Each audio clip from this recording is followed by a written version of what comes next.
What's going on, gamers? So we just got some information by Circana for Q1 2026 consumer survey results. And this is what people are saying up to date now, how they still feel even after multi-platform pushing was tried, on Xbox because they have to do it. I've explained that already. And Sony tried some stuff on PC as well. It gets interesting because there's going to be a percentage of gamers in the survey to tell you how much exclusives matter for them. And the number one highest ratio on the survey is the reason to buy a console is exclusives. You don't have to ask that in Nintendo world. It's been like that forever. Same thing with Sega back then.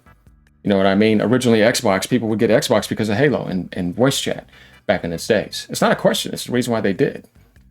Sony always had a hybrid aspect, but exclusives mattered in the PlayStation world as well too. The biggest percentage was always Nintendo. And then for Xbox, it had a huge reason too. Party chat Halo, right? For the longest time. So that's not really something to think about or guess about. It was a true factor. And all the way till today, Christopher Dring talks about the survey here, and there's a 30-second clip here to pretty much highlight the important aspects of it. Idleslop says, according to Chris Dring, the Circana 2021 survey, consumer survey, found that the number one reason people buy consoles is for their exclusives. Now, this is not an opinion of one YouTuber or tons of other people. We're just seeing a wide global consensus here, regardless of whether people think, what they want to think, but you can't speak for everybody. Everybody, has their own subjective feeling about things. But when you gather things scientifically and see the biggest poll results, it tells you a lot about how people feel inside. I've told you before, Apple, Google, YouTube, Marvel, Heroes, you know what I mean? Disney back in the days, Nintendo, Mario, like when you just think about that, those are always the most powerful when it comes across the world. What's at the top? There's an identity somewhere. Roblox, there's an identity there. You know what I mean? Minecraft, that's an identity.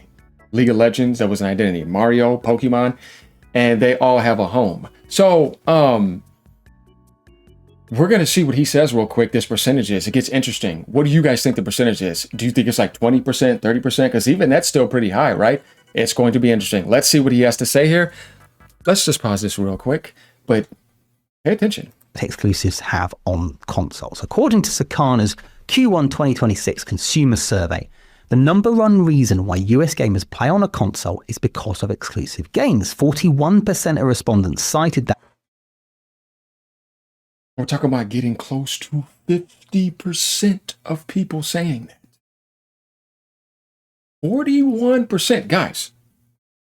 Not 10%, not 20, not 30, 41%. That is insanely high, considering that you're thinking about including what, Xbox gamers in there too? If you want to say that, because they're even saying they want it back, right? But the funny thing is about that is that people wanted to push another thing because that's just the parroting and the cult behavior, right? But we know how tough that is for them to try to return to that. You have to be in a position to do that first, right?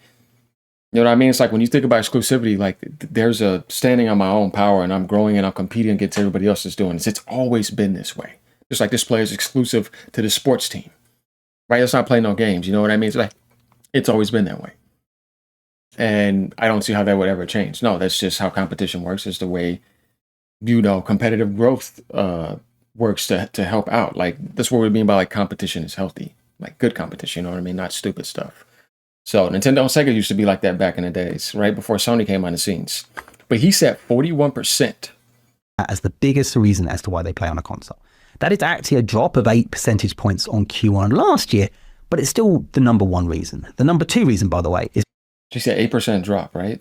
Because that agenda was being pushed and people were thinking certain ways on PC and maybe other things. I'm like, yeah, but Valve doesn't share their games. So what are you talking about? At one point they did a little bit, but if Half-Life 3 comes out, that's theirs. You never got Dota 2. You didn't get that new Counter-Strike. Those tournaments are always there. You see what I mean? It's like, no. Valve would decide what they want to do, but their games are their games. Unless they want to put them on console. So he said last year, though, it's 8% drop. So that means there's pretty much 50%, 49%. Half of that. Straight up 50%. Because people always felt that way. You're not going to change that in the Nintendo world ever. And you're not going to change it in the PlayStation world to a certain extent. Except the extent of what Sony wants. Whereas like Microsoft, they flip-flop because they went full blown and tried to convince so many people that was the right path, when really it was the path they had to take because they can't stand on their own. And all the decisions they made put themselves in that situation. You don't have a choice. What else are you going to do? You know what I mean? Where it's like Sony stands on their own, Nintendo stands on their own. Valve stands on their own from an app comparison, but they can't stand on their own with their own hardware. That's the difference between Valve, Nintendo, and Sony, and even Xbox at one point. What do I mean? Well, there's over 1 billion Windows users, right? Probably not that many, but you kind of get the idea. They needed that foundation to grow Steam on inside of it. So they work together, though. You know what I mean? Valve did all that work. But what I'm saying is, if you tell Valve to leave Windows and go stand on their own with hardware, you're going to realize how tough that actually is, and they know that. That's why I say that it's not easy as you think it is when you think about somebody like Nintendo, who's been the most exclusive, kind of like Apple has been 100% exclusive Apple, right? Same thing with Disney. And they sold more than anyone by a mile and dominated for the longest, handheld and console simultaneously. And they never put their stuff somewhere else. They never thought about that. See what I'm saying?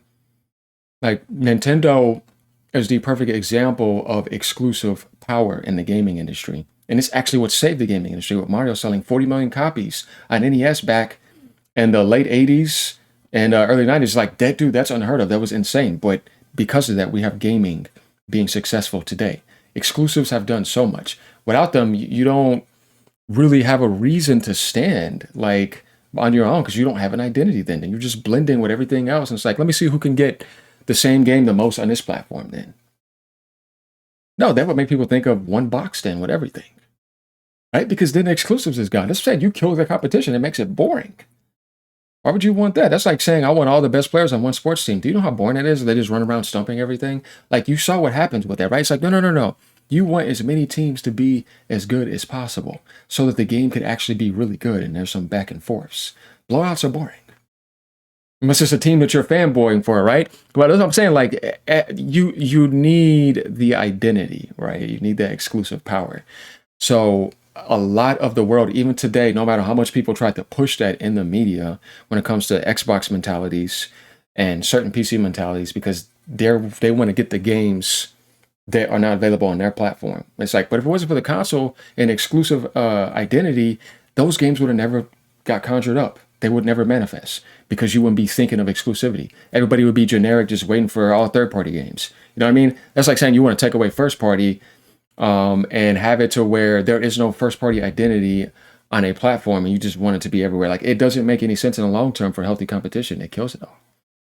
And things are the most interesting, and you had the most fun when Halo was dominating, and then PlayStation was doing this thing, Nintendo was doing this thing, even Sega still doing what they're doing to a certain extent, so they had to exit out. You know what I mean? It's like, you can't really be the type that wants to shoot down exclusives. I think the only way people like really do this, and just being honest, is because the side that they have does not have any exclusive power, and it didn't work.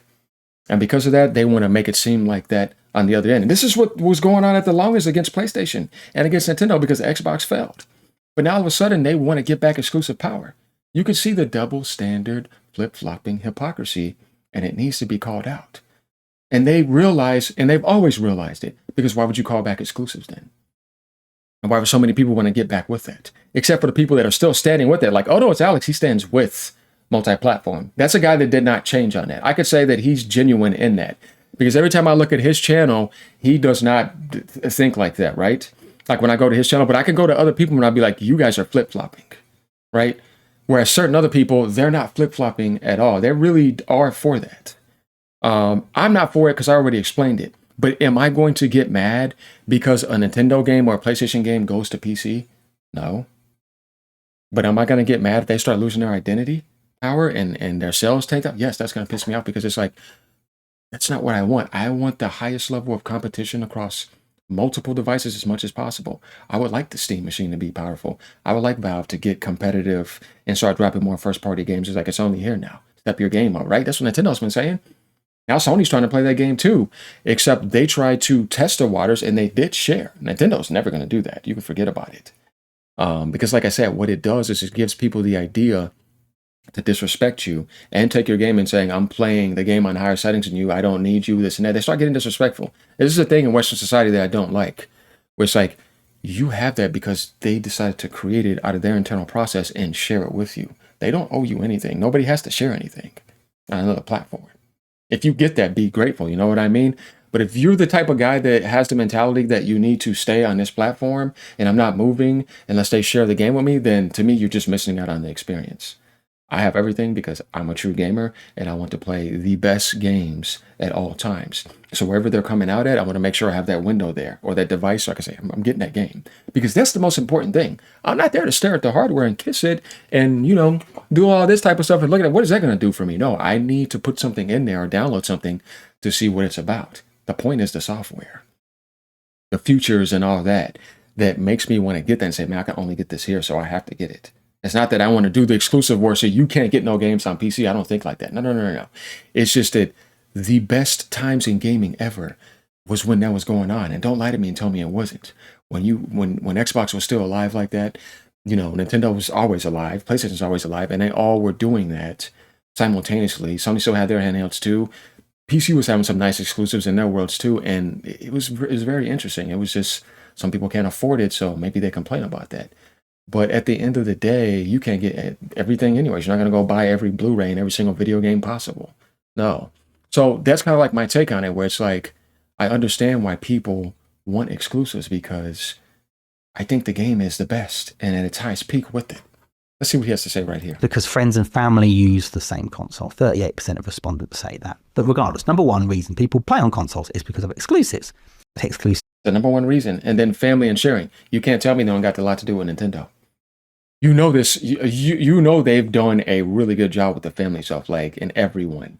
So you have to think like in those fields, how much when you think about exclusivity, and when you think about family sharing, who's always dominated that the most? Who kept that up to this time? Nintendo did. Right? Don't lie. They did, right? When you think about PlayStation, it's a hybrid, and then it's a massive third-party open platform. They give you everything in a hybrid sense, and you always have that power and balance there. But Nintendo gave you that exclusive power and that family and sharing for everybody, and they've always done that, and you're having a lot of fun. So they have a lot to do with this when it comes to that type of aspect. Like I said, you can go look up like Switch 1 sales on Wikipedia and see, dude, I don't see third-party games on all platforms consistently ever get these type of numbers. The numbers are absolutely bonkers. We see like 50 million, 40 million, Mario Kart at 70 million, 30 million, 30 million, 25 million. It's nuts. And then like you got companies that put their games on multiple platforms from the Xbox publisher standpoint, and they can't even get a couple million, except one game, Forza. It's like, that's how tough it is. But Nintendo's doing this with multiple genres simultaneously on one platform, and they're outselling everybody. And it's like, exclusives are powerful. They do work. It just depends on you, your choices, your development. Are you really giving people the stuff that they want? That's what matters. So we kind of get this idea. And that's why I had to cover this, because I'm like, yeah, this stuff is very important. Going down to the comments, gaming for life, PC, my platform choice. Okay, so I already know this mentality. Just watch. If that were the case, why isn't Sony exclusives dominating sales charts on a daily basis? What do you mean? They were doing well. Ghost of Yotei did well. Death Stranding, it's a different situation because it's the acquired taste. But Helldivers dominated massively. All Sony exclusive, like Spider-Man, those games were like 16 million. You know what I mean? They did well. Gran Turismo's at like 18 million.